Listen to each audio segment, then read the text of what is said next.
ஐயா சுவாமி வந்து கூட்டு பிரார்த்தனை பத்தி ஏதாவது சொல்லியிருக்காரா? இன்னைக்கு நெறைய பேர் கூட்டு பிரார்த்தனை பண்றாங்க. தனி மனித வழிபாடு பத்தியும், கூட்டு பிரார்த்தனை பத்தியும் சாமி என்னென்ன சொல்லியிருக்காரு?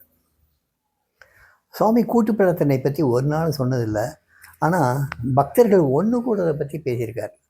ஒன்று கூடி இந்த பிச்சைக்காரனை பற்றி நீங்கள்லாம் பேசுனீங்கன்னா இந்த பிச்சைக்காரனுடைய ப்ரெசன்ஸை நீங்கள் அங்கே ஃபீல் பண்ணலான்னு சொன்னார். பிரார்த்தனைங்கிறது வந்து கேட்குறது. ப்ரே பண்ணுறதுன்னா என்ன அர்த்தம்? ஏதோ ஒன்று எனக்கு வேணும்னு கேட்குறது.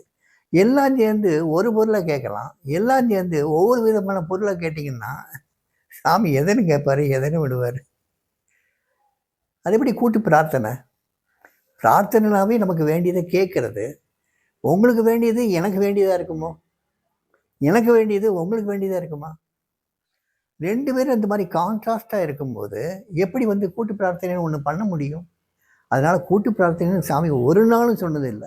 ஆனால் whenever you friends join together and talk about this beggar, you can feel this beggars persons தேர்னர். எப்பெல்லாம் இந்த பிச்சைக்காரன் நண்பர்கள்லாம் ஒன்றா உட்காந்து இந்த பிச்சைக்காரனை பற்றி பேசுகிறீங்களோ அப்போ இந்த பிச்சைக்காரனுடைய ப்ரெசன்ஸை நீங்கள் உணரலான்னாரு. அந்த உணரலான்னு என்ன அர்த்தம்? சந்தோஷம் கொப்பளிக்குன்னு அர்த்தம், அன்பு கொப்பளிக்குன்னு அர்த்தம், வேற எந்த ஒரு ஆசைகளும் வராதுன்னு அர்த்தம், எந்த தேவைகளும் நமக்கு இராதுன்னு அர்த்தம். இதுதான் அர்த்தமே தவிர்த்து கூட்டு பிரார்த்தனைங்கிறது வந்து எல்லாம் எனக்கு இது வேணும் அது வேணும் கேட்குறதுக்காக கூட்டு பிரார்த்தனை கிடையாது. அந்த மாதிரி கூட்டு பிரார்த்தனை பற்றி சாமி ஒரு நாளும் சொன்னது கிடையாது.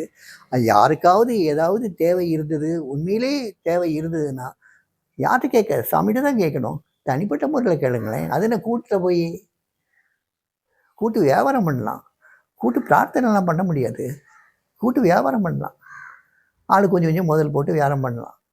கூட்டு பிரார்த்தனைங்கிறது போடுவீங்க. என் பிரச்சனை வந்தால் வச்சுக்கோ, உன் பிரச்சனை இருந்தால் வச்சுக்கோ, என் பிரச்சனையை வச்சுக்கோ, இந்த எல்லா பிரச்சனையும் ஒன்றா போட்டு கலந்து நம்ம ஒரு தொழில் ஆரம்பிப்போங்கிற மாதிரியா?